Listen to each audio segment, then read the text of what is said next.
Support comes from Thomas Nelson Community College, the first choice to start a career. At Thomas Nelson, gain skills to succeed in fields like cybersecurity and education through short-term training and 2-year degrees. More at tncc.edu/firstchoice. Support comes from Hampton Roads Community Foundation, carrying out your charitable wishes forever. Whether it's helping shelter animals, feeding the homeless, enhancing the arts, or supporting students. Learn more at leaveabequest.org.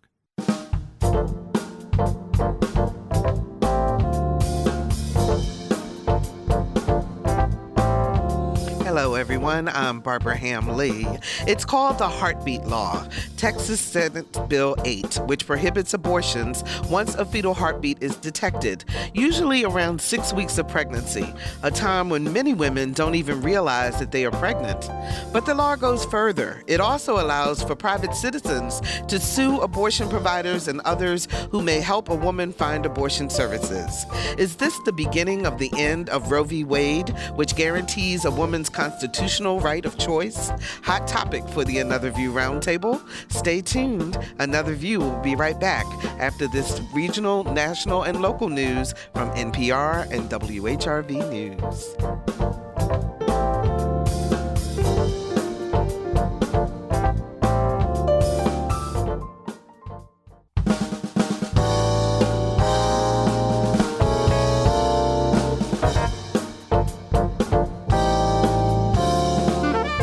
Discussing today's topics from an African-American perspective, this is Another View. Hello, everyone, and welcome to Another View. I'm Barbara Ham Lee. We've got lots to talk about with our Another View Roundtable today, including the new law in Texas that effectively eliminates a woman's right to have an abortion. So let's meet our panel and get right to it. For her, it's all about the dollar bills, y'all. Norfolk City Treasurer, Dawn Hester. Hey, Dawn, how are you? Hey, how's everybody? Doing great. So good to see you on Zoom and still hear you on the radio. Thanks so much for joining us today. She's our touch point for what young college students are thinking about in terms of current events. Political science professor Carol Pretlow from Norfolk State University. Hi, Carol. Hi, everybody. Good to talk to you. So good to talk to you, too. And we have a very special guest pundit on today's roundtable. She's a millennial, a political activist, legal scholar, and practicing attorney. Her name is Amber C. Smith. Hi, Amber. How are you?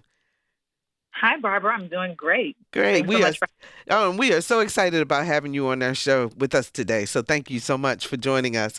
And finally, she also keeps it real, also from a millennial perspective, entrepreneur, clean comedian, and television producer and host, Ms. Allison Moore. How you doing, Allison? Hey, y'all. Hey, Barbara, you better give me an intro, Queen. Give it to me. Well, speaking of Excited that, before we jump into our conversation, I think you have a little something going on Saturday that our audience might be interested in. Yes. Shout out to Hermitage Museum. They are having a Stories on Stage event. It's an exhibition for their art collection on Saturday, the 11th at 7 o'clock. And so I'm really excited. I'm going to be one of the presenters there. It's a social justice conversation. So different people get to tell these true stories. So I'm going to do a little comedic madness on Saturday. So I'm excited about being out with real people now that y'all made me get these vaccines. Yes, we did. And we had a very robust discussion, Dawn and I did with you last month, did we not? About that y'all laid that into topic. my hip, didn't you? The aunties came out, y'all. They came. But that is Saturday at 7 p.m. at the Hermitage Museum, which is located in the city of Norfolk. So congratulations, and we hope you do fabulously on stage. We know you will. Definitely. So let's get right into our major topic of today, and that is Texas now has the strictest abortion law in the nation. It's the so-called heartbeat law. It says that abortion in the Lone Star State is illegal once a fetal heartbeat is detected, which is usually around 6 weeks of pregnancy. Amber, I'm going to come to you first because I want you to kind of break down this law for us so that those of us who are not attorneys can understand exactly what this means. No, absolutely. You know, at its root level, right, this is an infringement on women's reproductive rights. But in practice, what it does is it limits a woman's ability to obtain a safe abortion 3 months sooner than what was otherwise required under the precedent of Roe v. Wade, which was a Supreme Court case in 1973 that a lot of people will hear in reproductive rights circles because it set the standard that women had, up until a certain point where they could reach and access these particular services.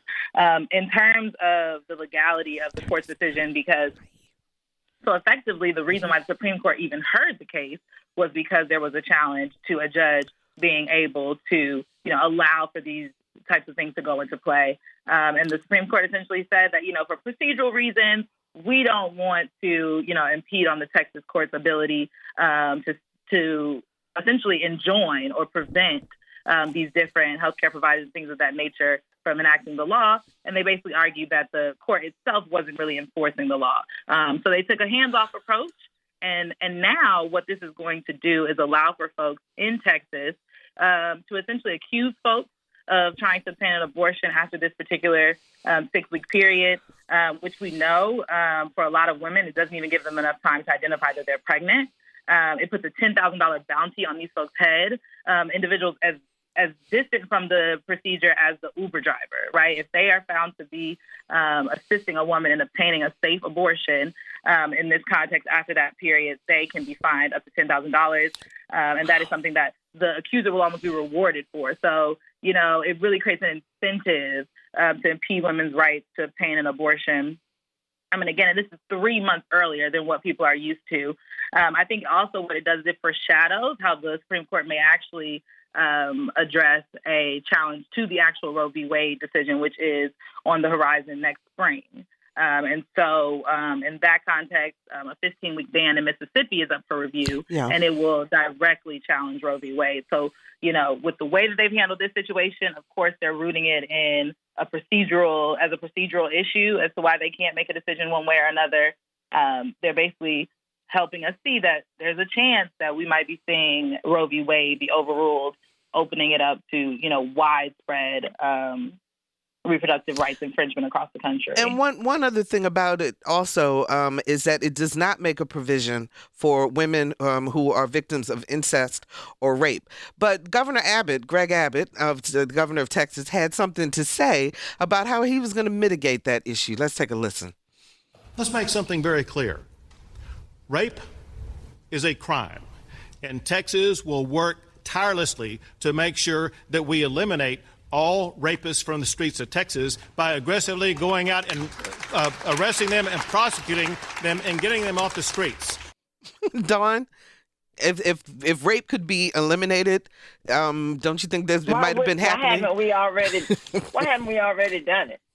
It was just so, excuse me, I'm opinionated, yes. That was just so stupid. The comment was just, it had no data bearing, but if you could eliminate rape, we would have done that. I mean, you can't eliminate rape. Unfortunately, we would love for it to happen, but it's been happening since Earth. So I don't understand. I don't understand why individuals still want to make decisions for me or anyone else.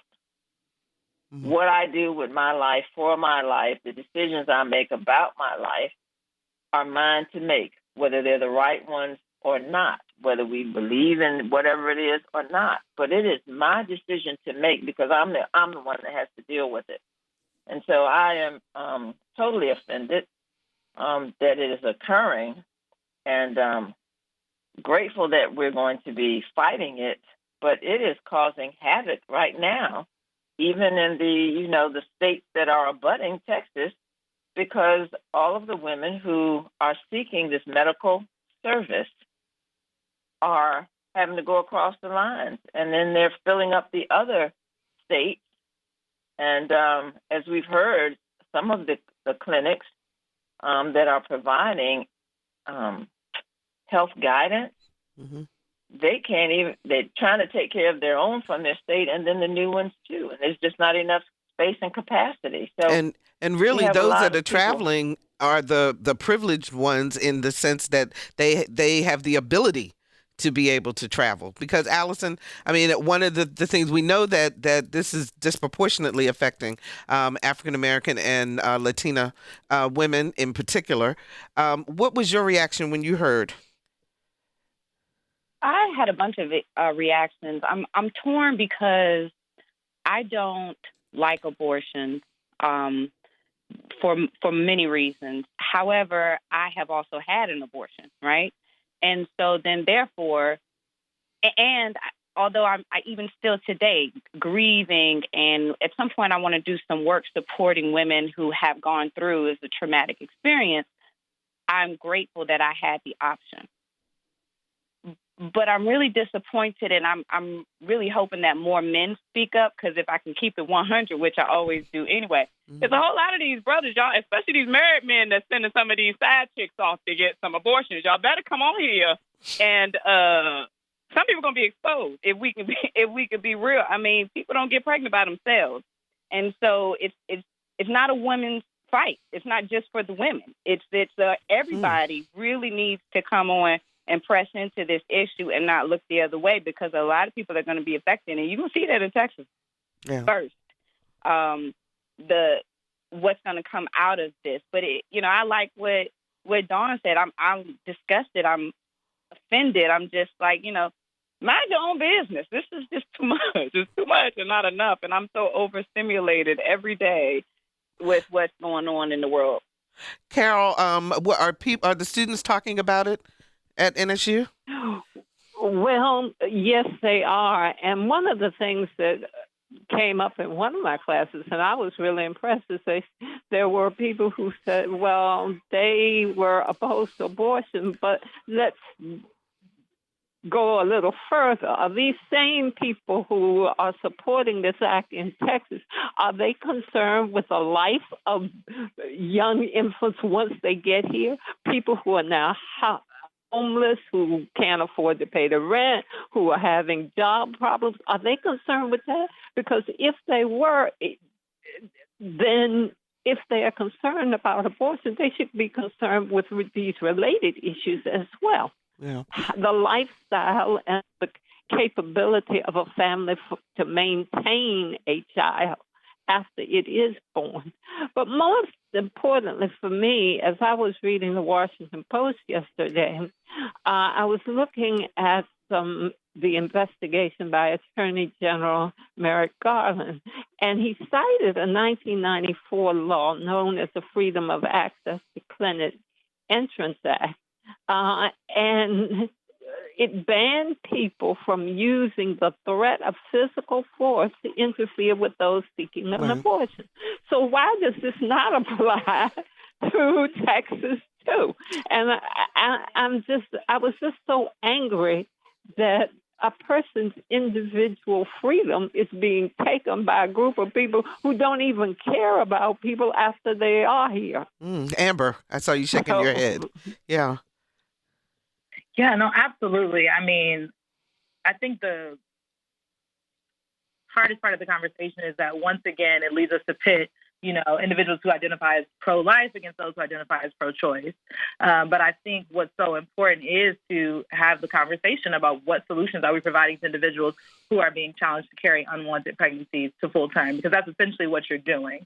If you're mandating women to identify within that first trimester that they're pregnant, and at that point accept their fate, right, if they are at that 6-week point, or those who have the financial resources travel to a different state. Virginia has become a bit of a safe haven for women in this context, as we see Texas isn't the only state where these types of things are happening. But for poor women, for women of color who don't have access to these, to transportation and things of that nature, it forces them to resort to what many of us know existed decades before Roe, which is unsafe at-home abortion. It's not going to eliminate abortion. It's going to eliminate women's ability to have them safely. Well, clearly this is a touchstone that are affecting people because our phone lines are lit up. I'm going to take a couple of calls. James joins us from Williamsburg. Hi, James. You're on the air. Hello, James. You there? Hello? Okay. Apparently we lost James. But his point was, and I was, are you there? Yes, I'm here. Okay. Unfortunately, James, you are going in and out. Your signal is not connecting. I hear that. Okay. Can you hear me now? Yeah, much better. Much better. Go ahead. Okay. Well, my point is that you keep referring to this law as a fetal heartbeat law.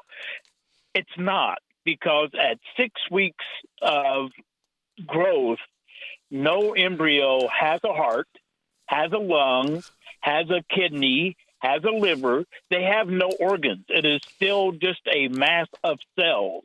All that it has is electric impulses from one cell to the other, not to a heart.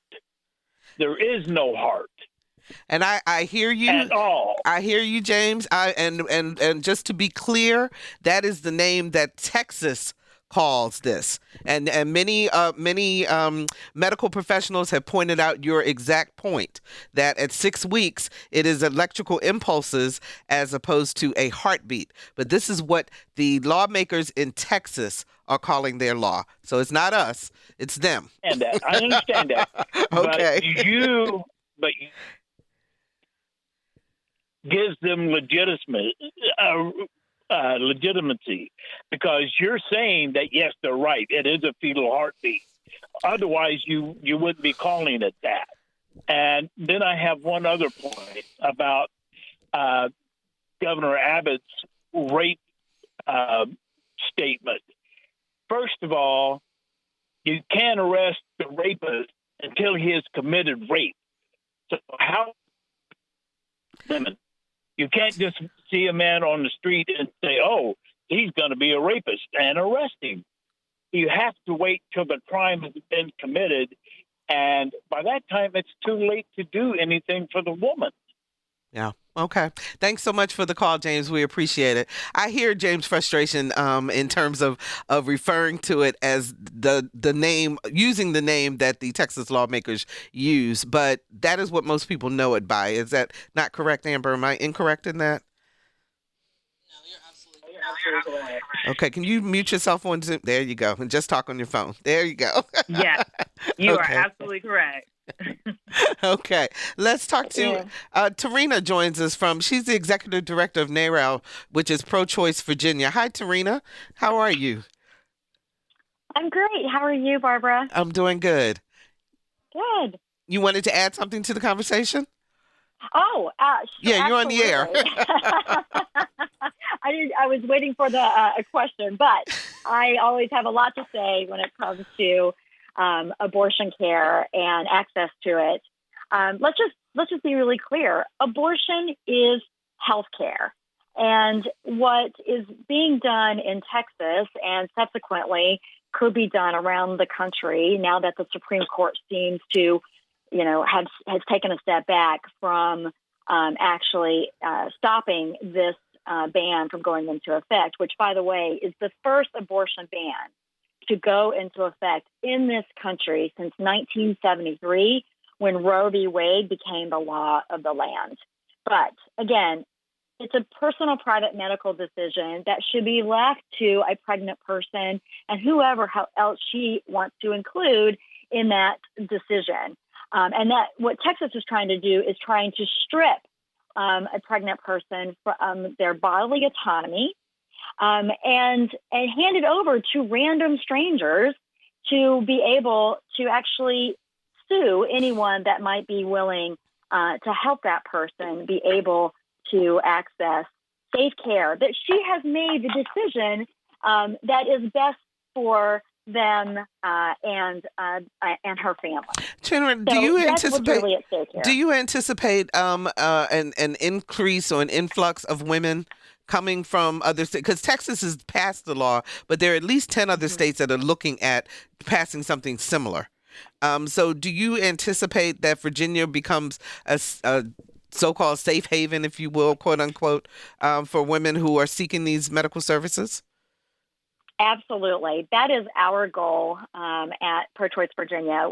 We are trying to make sure that we continue passing proactive laws that will make sure that anyone has access to the care that they need and they want.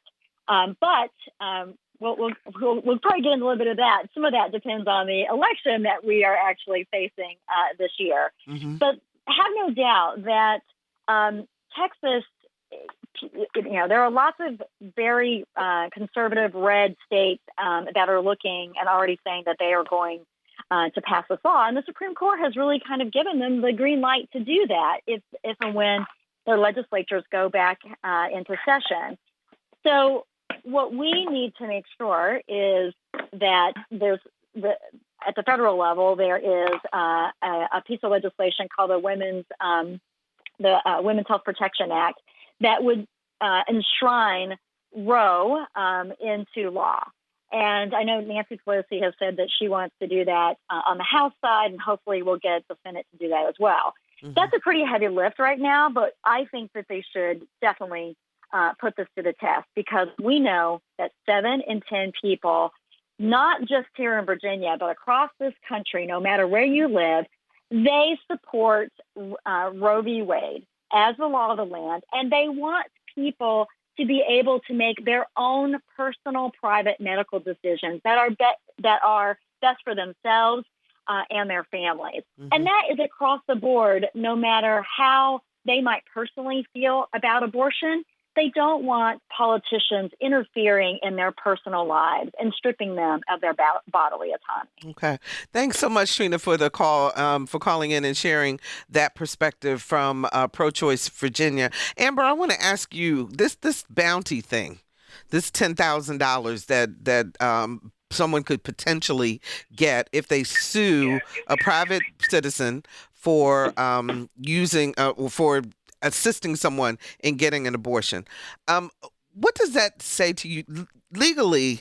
First of all, what would you say is that a high bar that they're going to have to reach in order to be able to get that money? Number one, and number two, what does that say to the safety of everyday citizens? Because suppose somebody didn't do it, Yeah. No, for sure. I mean, it sounds like it's encouraging some level of a witch hunt, right? For women in these, or persons who carry children or carry a pregnancy are challenged, in these situations. They will also be up against, random community members. In the same way we think about, vigilante neighborhood watches and the issues that it creates for certain communities, we can also consider certain people will be impacted negatively and disproportionately because of the way that this law has to be enforced. And so that is something that is very peculiar about the law, that they do essentially outsource the enforcement to just average citizens and authorize them to, there's a website that has now gone live where people can provide anonymous tips if they feel like they know individuals who, again, are along that kind of that chain of command in terms of affecting the abortion. If they are identified properly, there are all these different mechanisms essentially to turn them in. So, Dawn, Trina brought up the whole idea of the upcoming gubernatorial election and other elections that will be coming up in Virginia. Do you think that this is going to be an issue front and center? I mean, I know that there are lots of ads out there running right now about this issue in terms of the Republican candidate. So what do you think it's going to be one of the major issues that'll drive it, or is it going to stay in Texas? Power on. Oh, no, it's got to be all across the country, but it's definitely here in Virginia. One, we have to make it an issue because we have to make sure that we have a governor in place who's going to protect a woman's right to make a decision for her own life and for her body. Mm-hmm. So it is already a decision. So that's why, of course, it is so important to vote for the person who has values like yours. And so I wanted to know, how do you know when you go to a clinic that a person is going to a clinic for an abortion? Exactly. Because I could take an Uber, and, I'm pleased that Uber and Lyft have made the decisions that they have to support their drivers and to support a woman's right to make a decision for her life. But if I'm just going to the clinic because I need some advice and guidance, and then somebody will see me coming out, maybe take my picture, and then figure out who I am because they post it, because stuff is so visceral right now, then is it up to them to prove that I went there for an abortion, or do I have to show the court something that says I just went there because I wanted some information and or just health care? So I just don't understand how the law is going to be applied without it being a mess. Go ahead, Amber. Yeah, in practice, I think that what's going to happen is that's going to trigger an investigation of the clinic, right? So they're not going to know, but if they can't identify the person and what time they were there and things of that nature, then it would empower the authorities to essentially look further into the clinic's operations. And the ultimate result, the logical extreme, is that the clinic would be shut down. And so all of the services they provide would no longer be available to women. Mm. You know, that's the other piece of this too, Allison. Do you think in terms of the fear of clinics even operating because they're being so restricted right now? I mean, I'm sorry. Go ahead. Go ahead. Go ahead. You don't have a response to that? Okay, Amber. I mean, is that a danger to stop that clinics will stop working or will just shut down because they don't want to deal with all this legal stuff that they may face? Yeah, so according to an article that came out in The Economist a few days ago, 5 to be exact, 50 of 55 women who went to a clinic in Fort Worth were turned away because that was right after that was the day after the law went into effect.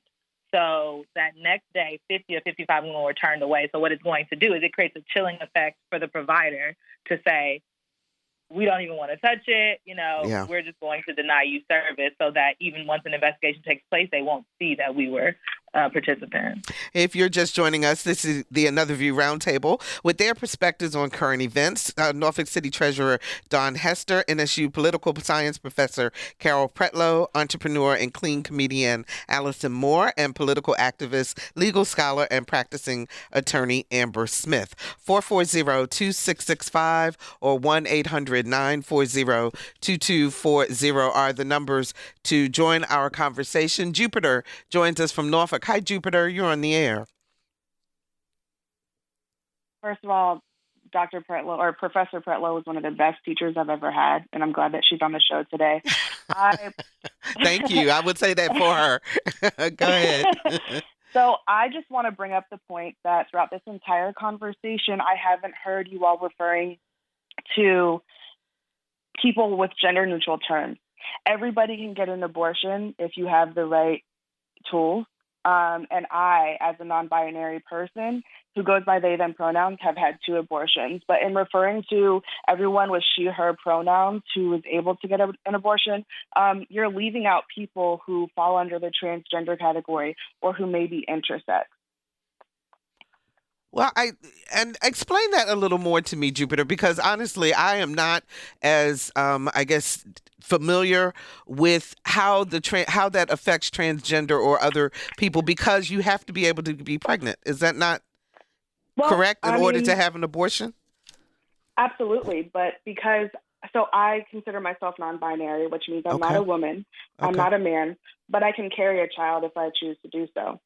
Now, you can also be born or assigned female at birth and become a man later on in life, but still have the tools to carry a child. Not everyone that is transgender gets bottom surgery or top surgery, and not everyone that's transgender looks like a woman or looks like a man. Okay. All right. Anybody? Allison. Jupiter. Okay, yeah. I just wanted to say thank you. Hold on. Don't hang up. Don't hang up, Jupiter. Don't hang up, Jupiter. Jupiter, you got it. Go ahead. You can't be throwing up these bombs like this and then leave us hanging. So what we're saying is, so what's the right way, or what is the way that you're suggesting that how should we have said it? So instead of referring to people going into a clinic to get an abortion as women, we can just say people or individuals. There are a bunch of terms that are gender neutral that we can use to refer to people who are able to get an abortion. Okay. Well, thank you. Okay, now, thank you. I can't tell you, it's going to take me some minute for that hard wire for that to happen. But now that I know, we're going to grow. Bars. Yeah, no, Yes. I mean, and I really appreciate you bringing this up because It's confusing to me. I will be honest with you. From my perspective, if we're talking about what happens biologically, I guess that's why I would refer to it as a female, because that's what we have grown up knowing are the people who are able to actually carry children. So it's a very interesting perspective. Thanks so much for the call, Jupiter. We appreciate it. And Carol, Jupiter says you're the best teacher she's ever had. Well, that makes me very proud and happy, especially since this first 2 weeks has been really intense. But what also bothers me is that, and it's not legal, I know, to argue this, but as an individual, I don't want somebody deciding what I can eat. I don't want somebody deciding where I can live. Why does the legislature in Texas think that they can make a decision about somebody personally? I mean, it just baffles me, and I'm still trying to get beyond that to, are they also willing, if somebody says, well, I couldn't afford a child, and that's why I'm taking this measure, are they prepared to say, well, okay, we'll give you enough resources to take care of the child once it is born and go through the process, and in medical expenses and academic expenses? I mean, this is just baffling to me, and I'm still trying to cope with it. Dawn, that is a conversation that we rarely hear. Particularly in political circles, when this whole issue of the right of choice comes up, that when people who are pro-life, as they categorize it, always talk about the right of having the child, but you rarely hear conversation about supporting the child or providing for the child. Well, I really don't think that I really don't think that I don't even know what word to use. Discussion is really about having the child or not having the child. Mm-hmm. I think it's about power and control. And so when you look at it from power and control, it's just, I'm trying to tell you what you can and what you can't do with your body.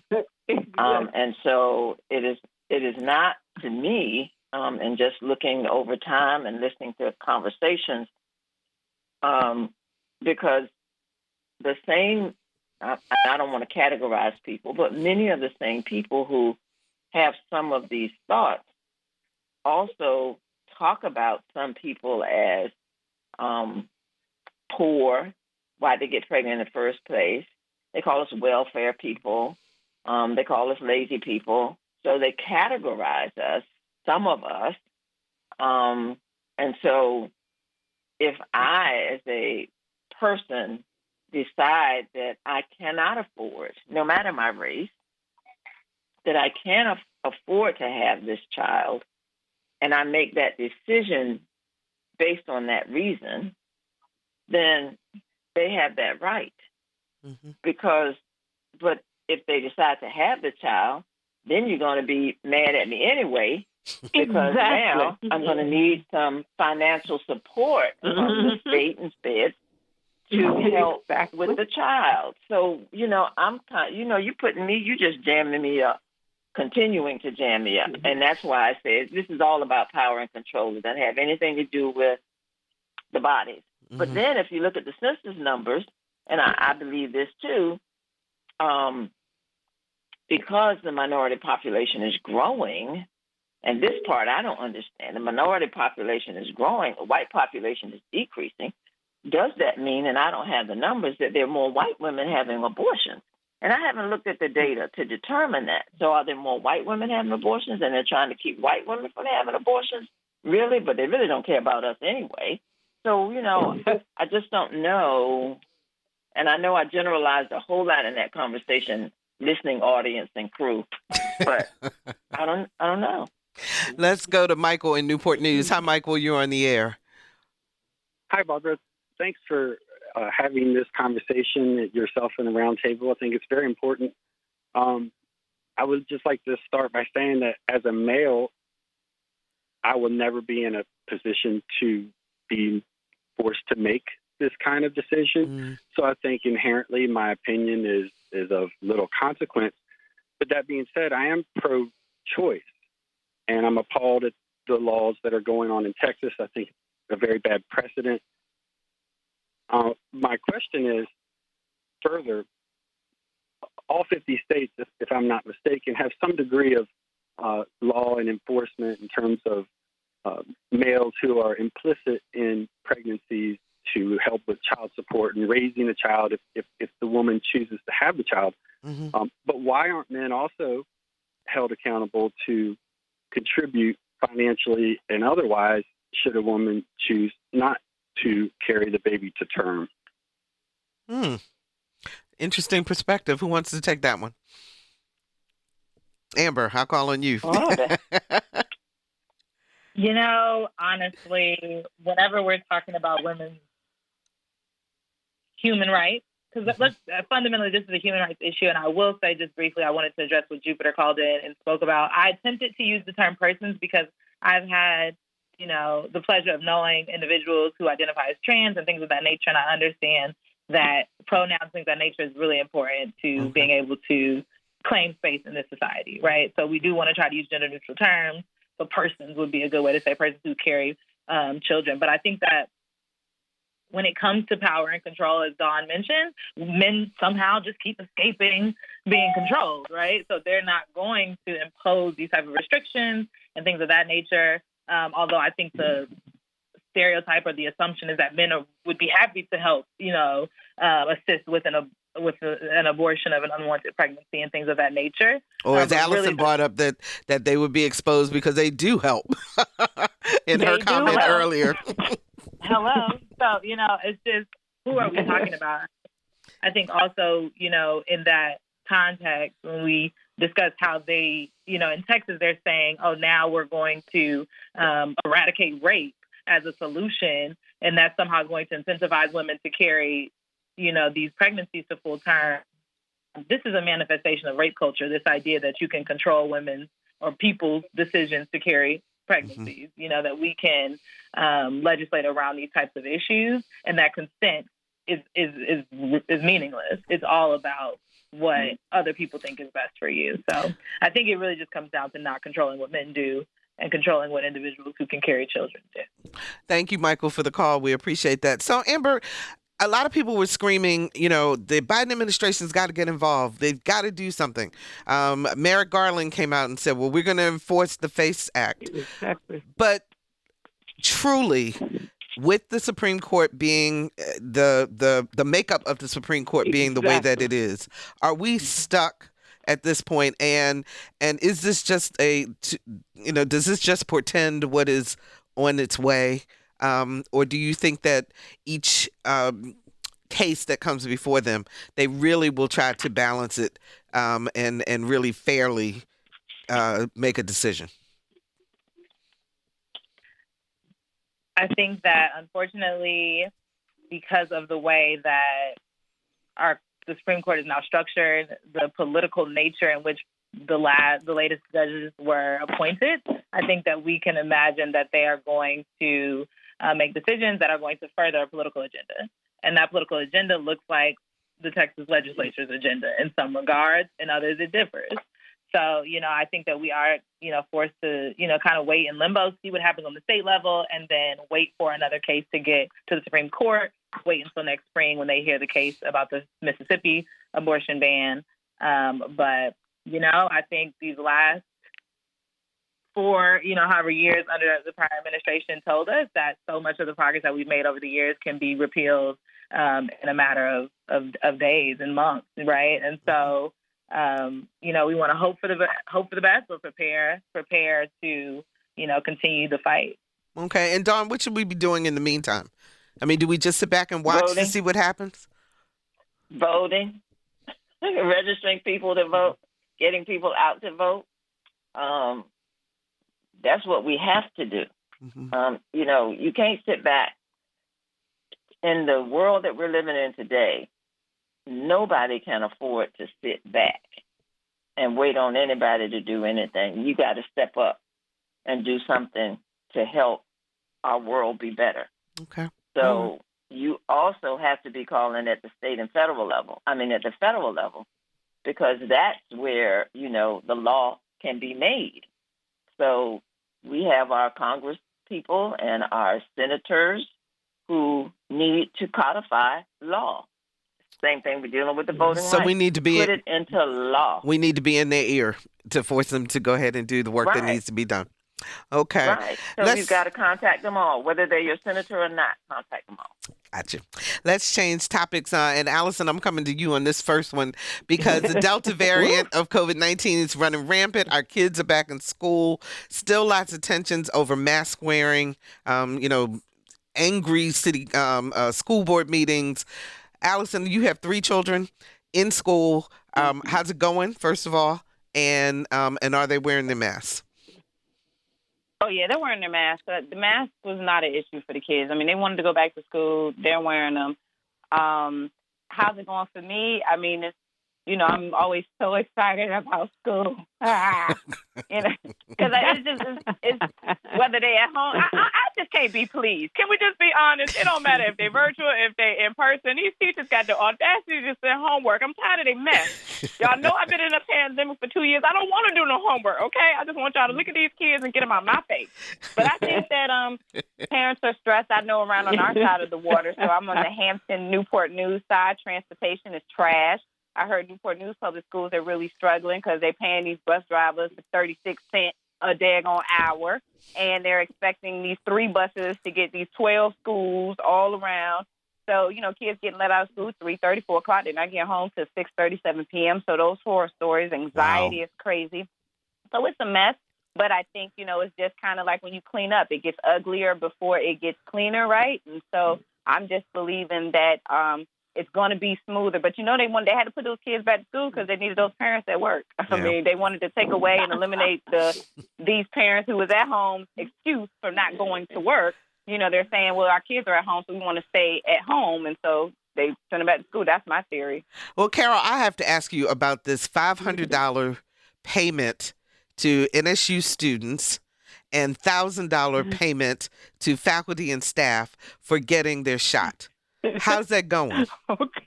It's going pretty well. It's the show me the money mentality, and you show me the money, I'm going to be there. I had already gotten my shots, but I went over and registered because I wanted to show them I need my $1,000. So, but how do you feel about that? It just, the whole idea of us having to pay people to do the right thing. I know where you're getting. I was just making a joke out of it. I know. I really think that it took my breath away, because this is for your health and good. And even if you don't believe in, do you think that your action could protect or hurt someone else? So if you say that you care about your neighbor, you care about the people in your community, you might say, well, I don't believe in that vaccine, but just do it so that we can all rest easy that people are protected. But I don't think that's the philosophy behind those people who saying they are in opposition to it. And some of those same people are strict law and order people. Now, okay, you on the one hand say you want to protect society and you need more funding for the police department, but then here comes a health issue that is equally important and you're dismissing it. Mm. So does anybody else feel some kind of way about this payment, Dawn? Or is it just me? No, I mean, I don't want to deny anybody any money that's coming to you, however it's coming to you. So, yeah. So do what you have to do. If it will help get your people vaccinated, okay. But then, are you firing people if they don't get it? So is that going to be a case that you can't come up on this campus, or you can't come in this building, or you can't whatever because you didn't get it? So I don't think you should have to pay anybody. But if that's what it takes, then at this juncture, because we have like a quarter of the country who are not vaccinated, then just trying whatever they can to get people to be vaccinated. So, Amber, up in the D.C. area, is everybody masking, or is everybody going free for all, or what's happening? Yeah, I think that most people are still, on the street in their masks or what have you, having social distance gatherings. But for the most part, outside is back open out here. So I think people are, we've had cabin fever for the past year. Folks are deciding to protect themselves by getting vaccinated, and those who haven't, hopefully are still wearing masks and things of that nature. But I don't foresee, just for practical reasons, another shutdown. But the way these numbers are rising, I actually just came back from Texas not long ago, and I know individuals that are 40 and individuals that are 5 that have contracted COVID since the school year has started back. Yeah. So I think in that context, I wouldn't be surprised if these virtual schooling models return, but as far as the rest of society shutting back down, I don't see it happening. For the schools, and California announced today that they're actually going to be implementing a vaccine mandate for students that are old enough to get the vaccine. Is that something that you guys think will continue? What'd you say, Carol? Did they vote on that? I was just. Dawn. I didn't know sorry. what. Yeah, no, they're talking about how they're going to implement it in California. Oh. Yeah, that was what was on the news this morning.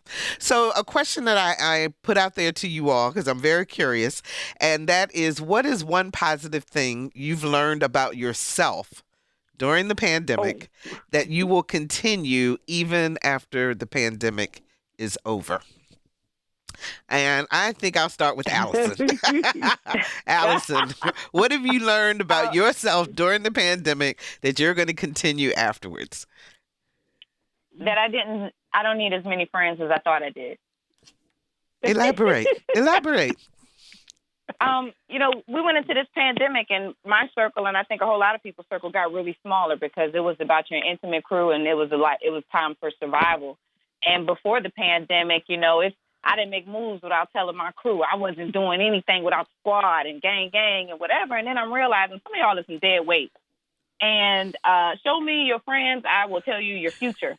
And I had opportunity to sit by myself and think about, I'm moving through this pandemic significantly faster or greater or in whatever more capacity without as many of the quote unquote support system that I thought I had, that I didn't have, that wasn't really real, and et cetera anyway.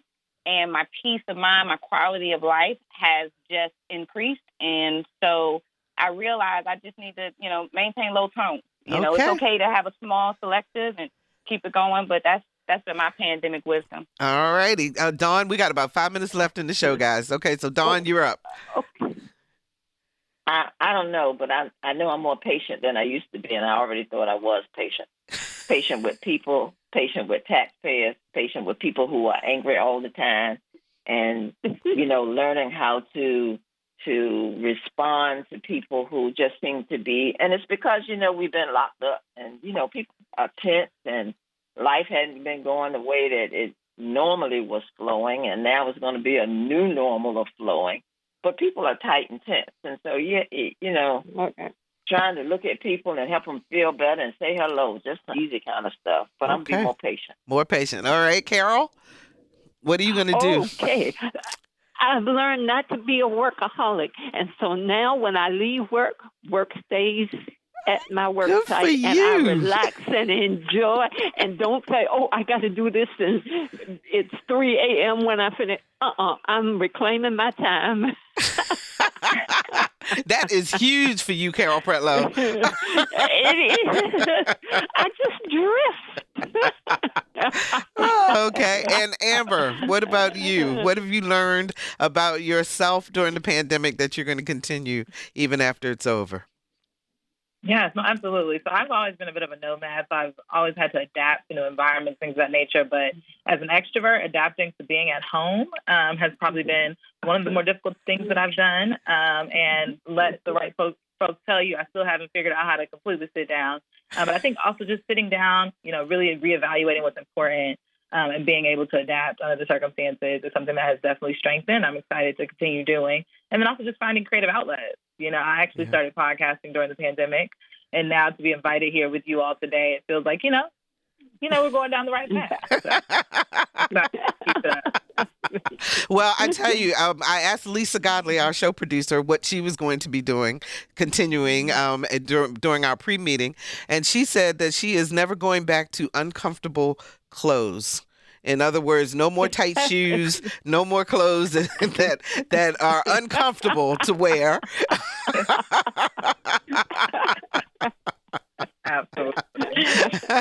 Absolutely. So, ladies, thank you so much. I cannot believe that. As always, beg your pardon, Barbara. You didn't tell us yours. Well, I have two. One, I have learned that it is okay for me to be okay with me. And that was something that kind of came as a surprise to me because I'm so outgoing and because I'm always around people and so forth. But I really have learned to just enjoy being with me sometimes, and doing the things that are important to me. So I'm going to continue to do that for my own mental health and my own well-being. And I think that it will just make me stronger for other people, when I need to be out. And the other thing is that now that I am, I'm doing this entrepreneurial thing, which is brand new and exciting, but I also recognize that it is okay sometimes to say no. Because that was something that I rarely did before. And so I've learned that not everything is for me. And so there we go. But I am so grateful to each and every one of you for being with us. That's Virginia's comedian, Allison Moore, Ms. Amber Smith, see you Saturday. Amber Smith, who's an attorney with us. Amber, thank you so much. You fit right in with the round table, and you were wonderful. Thank you. We appreciate that. Norfolk City Treasurer Don Hester, and on the phone is our very own Carol Pretlow, the best instructor at Norfolk State University, according to Jupiter, who called in and taught us all a lesson today, too. Absolutely. And before we go, audience, I want to tell you about two events that are happening. The Hispanic Chamber of Commerce of Coastal Virginia is presenting a community health and outreach fair. Now, it is Saturday, September the 18th from 10 until 2 at the YMCA on Granby Street. They're going to provide the Pfizer first and second doses or third doses for those of us who are immunocompromised. You guys know what I'm trying to say. So you will have the opportunity to go there. There will be door prizes, food, music, activities, all kinds of things going on. That's at 2901 Granby Street in Norfolk, Saturday, September the 18th from 10 until 2 o'clock. We also know that this Saturday is the 20th commemoration of September 11th, and there will be a City of Chesapeake Day of Remembrance ceremony. It starts at 8:30 in the morning and concludes with a concert at noon, and it is under direction of Daniel Booth. Symphonicity concert is going to be emceed by WHRO's very own Raymond Jones. So check that out if you'd like to attend. And thank you for spending an hour of your life with us today. If you enjoyed today's roundtable, why not share it with a friend? Share it with a friend or a loved one. And you can find our podcasts at anotherviewradio.org or anywhere else you get your podcasts. Next week on Another View, Congressman Bobby Scott with the latest on what's happening in Washington and how it will affect your life. Our theme music is an original composition created especially for Another View by Jay Sennett. Lisa Godley is our show producer. Todd Washburn is our audio engineer, and Jonah Grinkowitz answered our phones. I'm Barbara Ham Lee. Stay safe, be well, and join us again next Thursday at noon for Another View.